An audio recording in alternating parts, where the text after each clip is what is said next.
오늘은 같은 시대 다른 삶이라는 제목으로 함께 이야기를 나누었으면 좋겠습니다. 세상에 참 많은 사람들이 있습니다. 세상에 참 많은 사람들이 있는데 사실 다 똑같지는 않습니다. 성별, 키, 몸무게, 문화, 피부색 다 다르죠. 오늘은 그 중에서 우리가 계속해서 차이를 느낄 수밖에 없는 이 세대 차이에 대해서 조금 이야기를 해보려고 합니다. 이 세대 차이는 시간이 지남에 따라서 어쩔 수 없이 생기게 됩니다. 예를 들어서 이 플로피 디스켓, 제가 어렸을 때 컴퓨터를 썼을 때는 이 디스켓이 있었어야 됐었습니다. 그런데 지금에 와서 우리 아이들이 이 디스켓을 보았을 때 왜 저장 아이콘을 이렇게 만들었나요? 라고 물어본다라고 합니다. 이렇게 어떤 물건에 대해서 시대가 달라짐에 따라 그것을 같이 공유를 못하게 되는 것이죠. 근데 단순히 이러한 물건에 대한 것만 차이가 생기는 것은 아닙니다. 문화도 마찬가지죠. 과거에 서로 존경하고 존중하던 문화, 어른에게 양보하던 문화, 이런 문화들은 사실 사라지고 이젠 서로가 서로에게 꼰대다, 어떻게 이렇게 괜히 없냐 라는 이런 말로 굉장히 서로를 이해하지 못하는 간극이 생겨버리게 되었습니다. 이와 같은 세대 차이는 단순한 차이가 있다 정도가 아니라 서로가 같은 시대와 같은 장소에서 살아가는 것처럼 보이지만 사실은 서로 다른 문화 속에서 서로 다른 가치관으로 살게 되는 것이죠. 이것을 이렇게 말할 수 있을 것 같습니다. 같은 시대, 다른 삶. 같은 시대를 살아가지만 다른 삶을 살게 되는 것이죠. 성경 속에도 이런 일들이 많이 있었습니다. 성경 속에 나타난 같은 시대를 살지만 다른 삶을 살았던 사람들. 예를 들어서 노아. 그 시대가 정말로 악했다라고 성경은 이야기를 하죠. 그 악한 시대 속에서 노아만은 의인이었습니다. 아브라함. 아무도 하나님을 따르지 않는 그때에 하나님께서 부르셔서 순종의 길을 걸어갔던 이 아브라함. 모세도 그렇습니다. 모세는 정말로 그가 왕국에서 살 수 있었으나 왕국에서 사는 것을 거부하고 백성들과 고난받는 것을 선택하여 그 길을 걸어갔습니다. 그 시대 속에서 살아가던 그 사람들, 하지만 다른 삶을 살았던 사람들 있는 것이죠. 정말로 하나님께서 부르신 하나님의 삶을 살아갔다라는 겁니다. 저는 오늘 교회에 대한 이야기를 조금 더 해보고 싶습니다. 이러한 삶, 정말로 같은 이 시대 속에서 다른 삶을 살았던 이야기. 그렇다면은 이 교회도 사실은 이 시대 속에서 다른 삶을 살아야 될 것인데 이 교회는 어떠냐라는 겁니다. 오늘날 교회가 굉장히 어렵다라고 이야기를 합니다. 미국 교회 코로나 이후에 문 여는 교회보다 문 닫는 교회가 더 많다. 1년에 약 3,000개의 교회가 문을 열고 4,500개의 교회가 문을 닫았다라고 이야기를 합니다. 그럼 한국은 어떠냐 했을 때 한국은 그 정도가 더 심각했습니다. 한 해 문 닫는 교회 3,000곳. 이것이 2017년도 기사니까 지금은 더 하겠죠. 이 교회를 바라보는 지금의 시선, 같이 만나지도 못하고 모이지도 못하고 또 많은 사람들이 빠져나가고 있는 지금 현실 속에서 많은 사람들이 패배감을 느끼고 있다라고 이야기를 합니다. 지금의 교회의 모습이죠. 당연히 저도 이러한 교회에 대한 이야기가 참으로 체감이 됩니다. 단순히 재정적으로 어렵다라는 것이 아니라 그리스도인들의 힘, 함께 예배하고 나누고 격려하고 정말로 그 삶의 역사하시는 그 하나님을 함께 나누는 것이 우리의 힘인데 지금 그렇게 함께하지 못하니까 그것이 마치 방황하는 정말 이 땅의 그 미아와 같은 모습을 보게 되는 것이죠. 그런데 이런 생각을 하게 되다가 이 교회의 역사를 한번 생각해 보게 되었습니다. 이 교회의 역사 속에서 정말로 힘들지 않았던 역사가 있었을까? 정말로 교회가 힘들지 않았던 때가 있었나라고 생각해 보니 그렇지 않았습니다. 초대교회 어떻습니까? 로마의 그 압제 속에서 그 믿음을 지켜나가기 위해는 목숨을 걸었던 그 시대였습니다. 정말로 예수 그리스도를 믿는다라는 것이 자신의 생명과 직결되는 것이었죠. 중세교회는 어떻습니까? 정말로 카톨릭으로부터 나와서 정말로 오직 예수 그리스도를 믿는 그 믿음 안에 있기 위해서는 자신의 삶을 떠나야 했었습니다. 그러면 선교 시대는 어떻습니까? 우리나라에 복음이 처음 들어왔을 때 그 복음이 너무도 알기 쉽고 믿기 쉬웠습니까? 그렇지 않았습니다. 수많은 선교사님들이 죽임을 당했고 또 처음에 예수 그리스도를 믿는 사람들은 정말로 많은 핍박 가운데 믿을 수밖에 없었습니다. 이제 현대교회를 볼까요? 이 현대교회, 지금의 교회 어렵고 힘들다라고 이야기를 하지만 사실 가장 큰 힘을 갖고 있고 가장 많은 자본이 있으며 또 많은 교회가 있기 때문에 접근성이 좋으며 또 가장 많은 숫자가 지금도 예수 그리스도를 믿는다라고 이야기를 합니다. 그럼에도 불구하고 우리가 이렇게 교회가 힘들다라고 이야기하는 것은 아마도 이런 이유 같습니다. 가장 부유하지만 가장 가난한 시대이기 때문에 정말로 예수 그리스도를 믿는 사람들이 많고 가장 많은 것을 가지고 있다라고 이야기를 하지만 사실은 어쩌면 가장 복음이 우리 안에 힘이 없는 가난한 시대지 않은가라고 생각을 해보는 겁니다. 그 이유가 무엇일까라고 했을 때 참 많은 것들이 있지만 이 시대를 따라가는 이 문화가 있지 않나라는 생각해 봅니다. 교회가 마치 극장과 같은 곳이 되어버렸죠. 엔터테인먼트가 있어야 됩니다. 그리고 교회는 마치 학원 같습니다. 내가 배우고 싶을 때 배우고 내가 끊고 싶을 때 끊을 수 있는 곳, 그리고 세상의 가치관을 따라서 세상의 부유함을 위해서 기도하고 세상의 부유함을 원하는 사람들이 모여가는 곳. 어쩌면은 이 시대 속에서 다름으로 가야 되는 이 교회가 오히려 다른 모양이지만 같은 삶을 추구하기 때문에 지금 이러한 어려움과 아픔을 겪는 것은 아닌가. 다른 모양 하지만 같은 삶을 추구하게 되는 것이 지금의 우리의 이 모습이지 않을까 합니다. 그렇다면 오늘 우리는 우리 교회 나는 어떤 삶을 살아야 하는가, 우리 그것을 한번 말씀을 통해서 생각해 보았으면 좋겠습니다. 오늘 말씀은 사도행전 4장 32절부터 52절, 사도행전 4장 32절에서 35절입니다. 제가 봉독해 드리겠습니다. 믿는 무리가 한 마음과 한 뜻이 되어 모든 물건을 서로 통용하고 자기 재물을 조금이라도 자기 것이라 하는 이가 하나도 없더라. 사도들이 큰 권능으로 주 예수의 부활을 증언하니 무리가 큰 은혜를 받아 그 중에 가난한 사람이 없으니 이는 밭과 집 있는 자는 팔아 그 판 것의 값을 가져다가 사도들의 발 앞에 두매 그들이 각 사람의 필요를 따라 나누어 줌이라.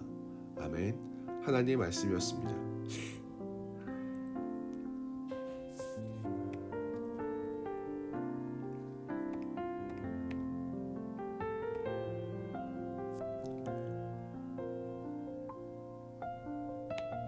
오늘날에 이 교회를 개혁해야 한다라고 말을 할 때마다 이 교회가 나아가야 될 방향에 대해서 이런 이야기를 참 많이 합니다. 초대교회로 돌아가자. 실제로 제가 초대교회로 돌아가자라고 쳐보니까 참 많은 내용들과 많은 이야기들이 있었습니다. 초대교회로 돌아가자. 우리가 초대교회로 돌아갈 수 있을까? 초대교회 그 모습과 초대교회가 행했던 그것들을 따라야 될까라고 했을 때 저는 그렇게 생각하지는 않습니다. 오히려 더 발전된 방향으로 나아가야 되는 것이죠. 하지만 우리가 배워야 될 것이 있다면은 그 초대교회의 그 모습이 아니라 그 정신을 배워야 되는 줄로 압니다. 예수님 승천 이후에 약 AD 500년까지를 이 초대교회라고 하는데, 이 초대교회를 알기 위해서는 이 교회란 무엇인가가 먼저 뒷받침이 되어야 됩니다. 교회가 무엇인지를 알고, 그리고 초대교회가 그 행한 것이 무엇인지 알고, 그 안에 담긴 정신을 우리가 본받아야 되는 것이죠. 이 교회는 곧바로 옛날부터 있지 않았습니다. 구약시대 처음에 이 성막이 세워집니다.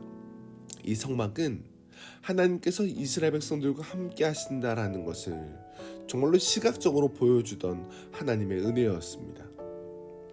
날마다 이스라엘 백성들은 그 천막을 보았고, 이 성막을 보았고, 이 성막에 떠있는 그 구름 기둥과 불 기둥이 움직일 때마다 그 구름 기둥과 불 기둥을 따라가며 하나님의 그 임재를 보았었습니다.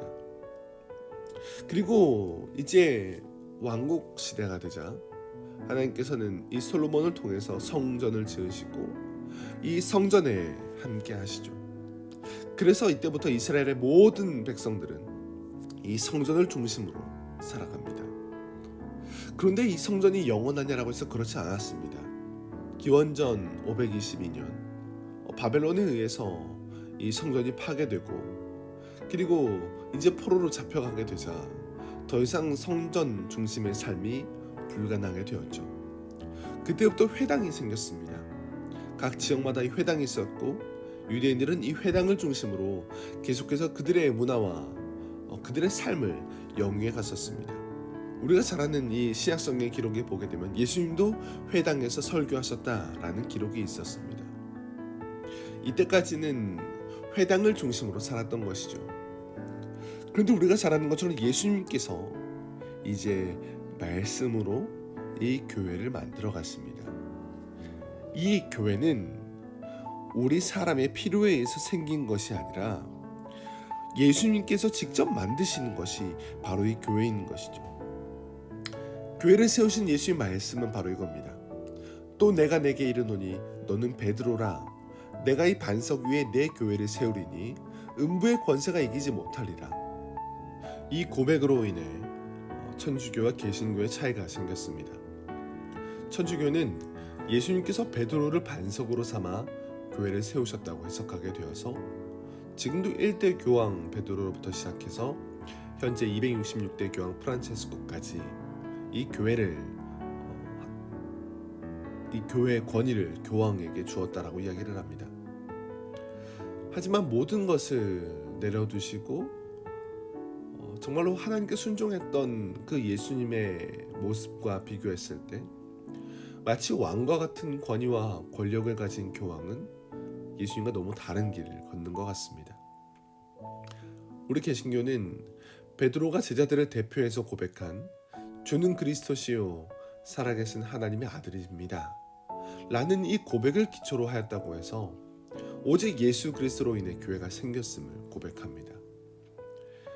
바로 주는 그리스도시요 하나님의 아들, 바로 이 고백 위에 교회가 세워진 것이죠.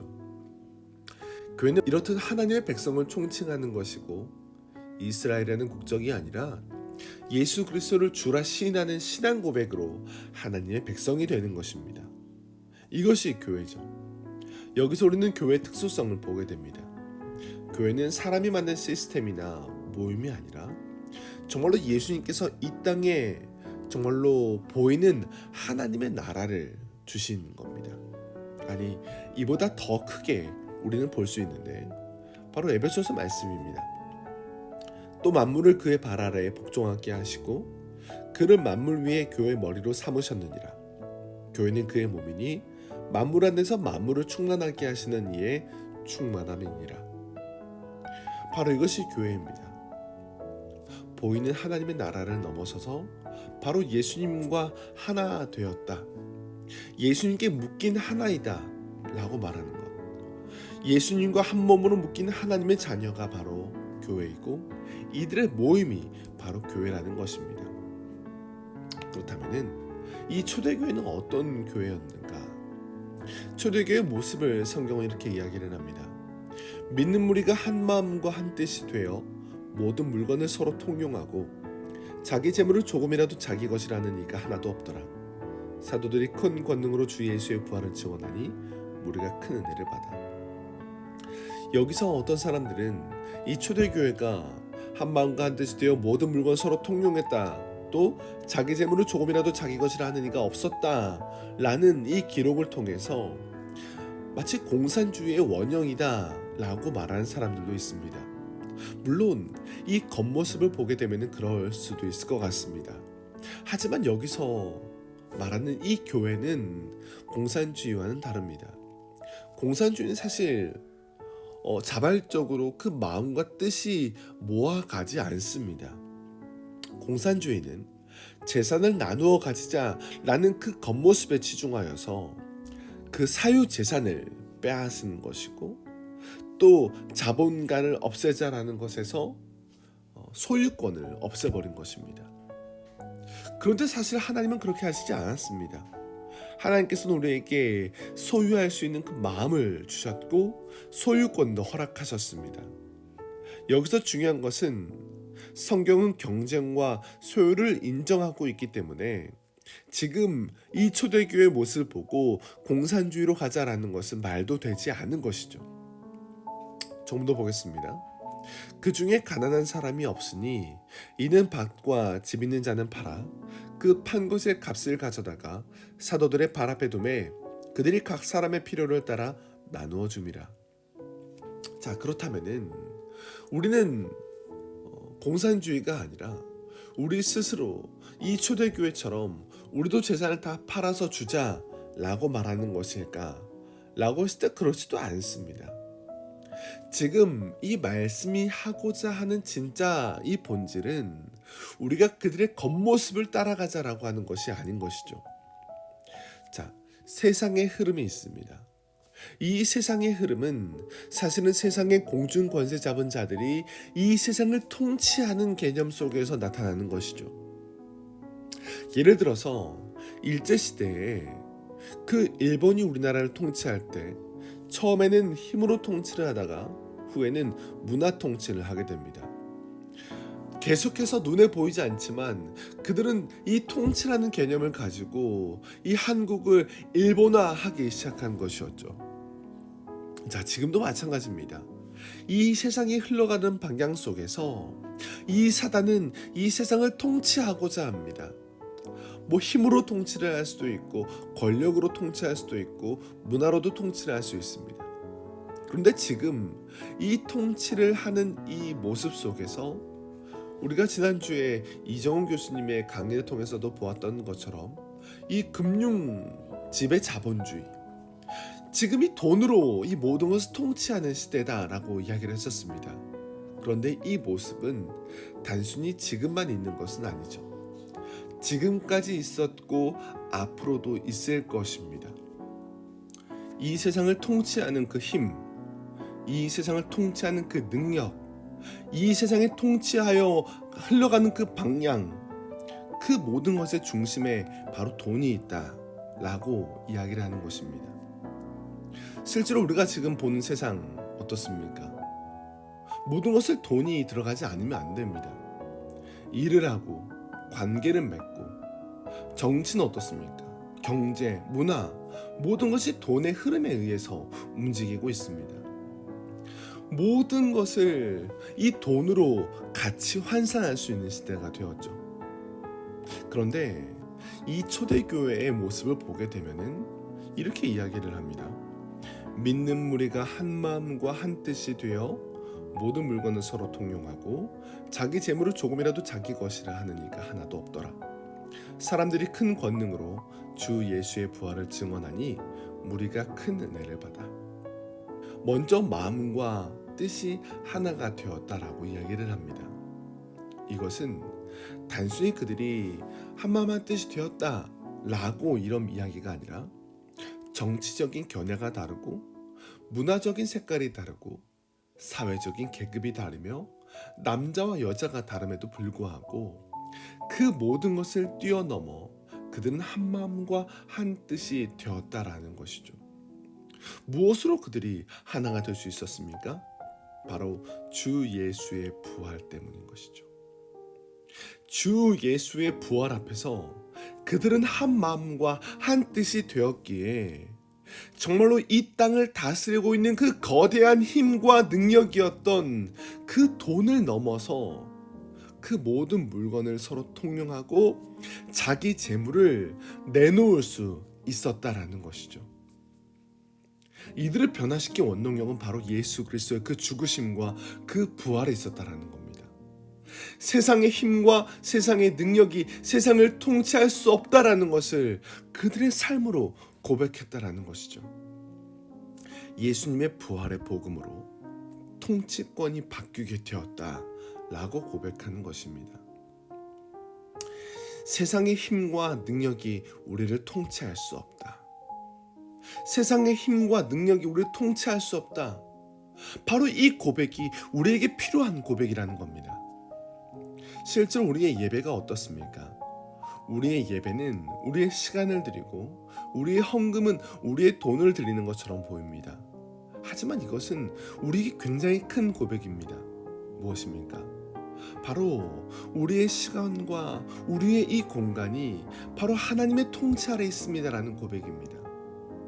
내가 드리는 시간, 내가 드리는 이 돈, 이것이 하나님의 것이며 내가 이렇게 드리더라도 하나님께서 나의 모든 삶을 책임져 주시기에 나는 주께 맡길 수 있습니다라는 것을 우리의 예배와 우리 헌금을 통해서 고백하는 것이죠. 초대교회의 변화는 단순히 이제는 성전 중심 또 회당 중심에서 교회로 바뀌었다라는 것이 아니라 더 이상 우리의 모든 통치가 이 땅에 있지 않고 하나님께 있습니다라는 고백하는 행위가 바로 이 초대교회의 모습이었다라는 겁니다. 왜요? 부활했기 때문에. 부활했기 때문에. 예수 그리스도의 그 부활했기 때문에 그들은 정말로 산 소망을 예수께 둘 수 있었다라는 것입니다. 그 소망이 있었기에 그들의 모든 삶은, 그들의 그 통치권의 삶은 바로 바뀔 수 있었고, 그들의 힘은 그 로마의 압제 속에서도 그들의 생명이 주께 있음을 알았기 때문에 그들은 그 신앙을 유지할 수 있었다라는 것입니다. 초대교회의 그 문헌들을 보게 되면은 디오그네투스에게 쓴 그리스도인에 대한 그 모습을 쓴 편지가 발견되었습니다. 그 편지를 읽으면서 이 사람이 초대교회를 어떻게 표현했는가를 보게 되면 이렇습니다.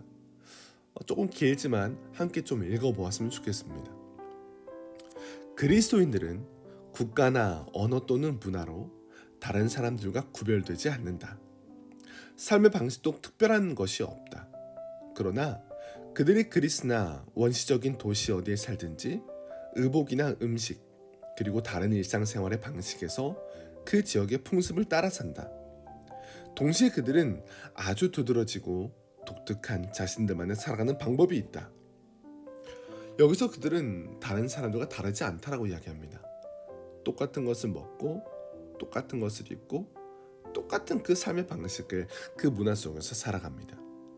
그런데 독특한 것이 있다라고 이야기를 하는데, 그들은 자신들의 국가에 살지만 거주민이자 나그네의 정체성을 가지고 살아간다. 시민으로서 모든 일에 참여하지만 외국인으로서 모든 것을 참고 산다. 여느 사람들처럼 결혼하고 아이를 낳지만 자녀를 버리지는 않는다. 모든 사람을 사랑하지만 박해를 받는다. 그들은 가난하지만 많은 사람을 부유하게 한다. 간단히 말해서 영혼이 육체 안에 있는 것과 같이 그리스도인들은 세상 안에 있다. 이 편지의 내용입니다. 그들은 정말로 하나님의 말씀을 중심으로 도덕적으로, 경제적으로 살았고, 당시에 낙태를 하거나 아이를 버리는 것이 너무도 흔했던 이 시대에 그들은 아이를 절대 버리지 않았을 뿐만 아니라 또한 누군가가 버린 아이를 데려다가 키웠습니다.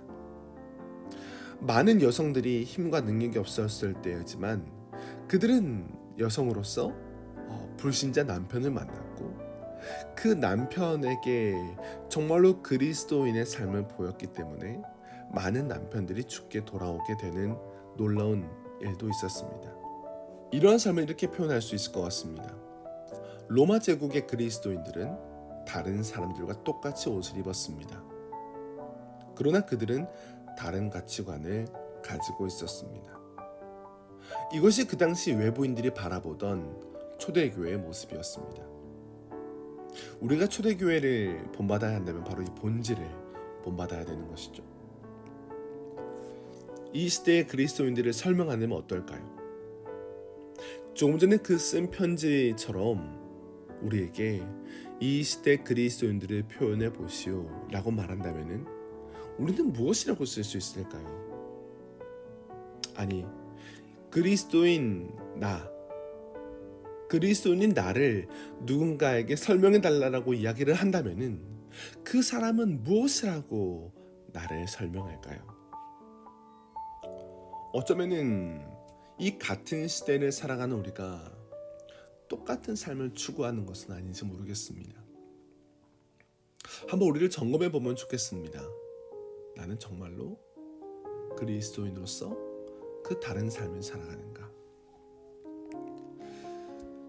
정말로 예수님께서 우리를 불러서 정말 가게 하신 그 길은 무엇입니까?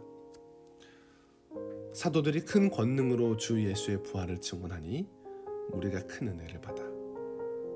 우리가 이제 가야 할 길은 바로 여기입니다. 주 예수의 부활을 증언하는 삶.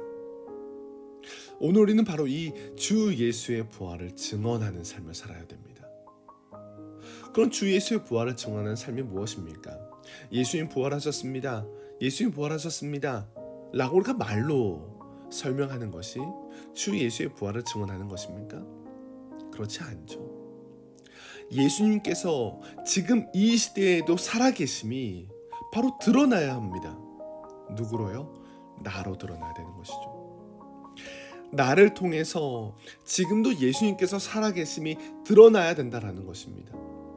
나를 통해서 예수님께서 드러날 때 비로소 그 사람들이 보기에 예수님이 살아계시는 것이죠. 예수님께서 지금도 살아계심이 바로 나를 통해서 드러나야 되는 것이죠. 교회가 가야 될 길은 절대로 사회적인 어떤 힘을 갖고 어떤 공헌을 하고 정치적인 영향력을 가져서 이 세상에 정치적인 힘을 발휘하고 어떤 정의의 실현을 하고 세상에서의 성공을 위해 살아가는 것이 이 교회가 가야 될 길이 아닙니다. 우리는 오직 예수 그리스도의 그 부활을 증언해야 되는 사람인 것이죠. 제가 아내와 결혼하기 전에 이제 프로포즈를 하면서 이런 말을 했었습니다.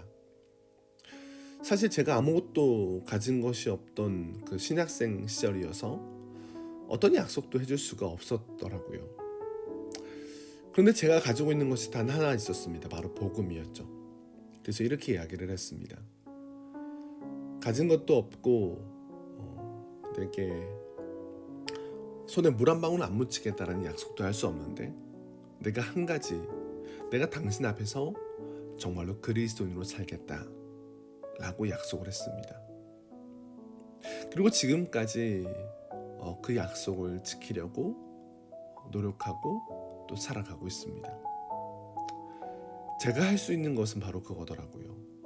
그리스도인으로 살아가는 것. 그런데 지금 와서 보니 그것만큼 큰 힘이 없음을 깨닫습니다. 정말로 그 복음을 갖고 살아가는 것만큼 큰 사랑이 없음을 깨닫습니다. 아무리 많이 돈이 있어도 아무리 큰 힘이 있어도 그것이 가정을 변화시키지 못합니다. 하지만 복음이 있을 때 그 가정 안에 드디어 하나님의 통치가 있게 되는 것이죠. 맡겨주신 자리에서 바로 나로 드러나는 예수님, 바로 이것이 우리 교회가, 우리 그리스도인이 가야 될 길이라는 겁니다. 어떻게 할 수 있습니까? 어떻게 교회가 또 그리스도인이 예수 그리스도의 그 부활을 증언하는 그 삶을 살 수 있습니까? 그것은 우리의 힘으로 할 수가 없습니다. 우리의 능력과 우리의 노력으로 되는 것이 아닙니다. 우리의 어떤 헌신과 우리가 갖고 있는 어떤 그 무엇으로도 할 수 없습니다. 성경은 이렇게 이야기를 합니다. 오직 성령이 너에게 임하시면 너희가 권능을 받고 예루살렘과 온 유대와 사마리아와 땅끝까지 이르러 내 증인이 되리라 하시니라. 아멘. 바로 이것이죠. 우리가 하는 것이 아니라 오직 성령이 우리에게 임할 때 우리가 비로소 그 예수 그리스도의 부활을 증언하는 예수님의 증인이 된다라는 것입니다. 내가 아니라 오직 성령이 임하시면. 오늘 우리에게 맡겨진 또 주어진 자리들이 있습니다. 아빠, 엄마로서, 학생으로서, 친구로서, 교인으로서, 사업가로서 우리는 같은 옷을 이 땅에서 입고 있지만 정말로 다른 삶을 살아야 합니다. 우리가 정말로 성령을 옷 입고 있기에 오늘 우리는 그 모든 자리에서 예수님이, 그 살아계신 예수님이 나를 통해 드러나는 그 삶을 살아야 되는 것이죠. 오늘 정말로 그 삶을 살았으면 좋겠습니다. 함께 읽겠습니다. 오직 성령 안에서 같은 시대 다른 삶을 살아갑니다. 정말 이것이 우리의 삶입니다. 기도하겠습니다. 하나님 아버지 감사합니다. 오늘 우리가 함께 말씀을 통해서 우리 그리스도인들이 또 우리 교회가 가야 될 그 방향을 새롭게 알게 하심을 너무도 감사합니다. 하나님, 우리의 중요한 것은 우리가 먼저는 성령 안에 있느냐라는 것이고, 우리가 성령 안에 있을 때 무엇을 위해서 살아가느냐, 우리는 오직 예수 그리스도의 그 부활을 증언하는 자로 세움받았음을 다시 한번 깨닫습니다.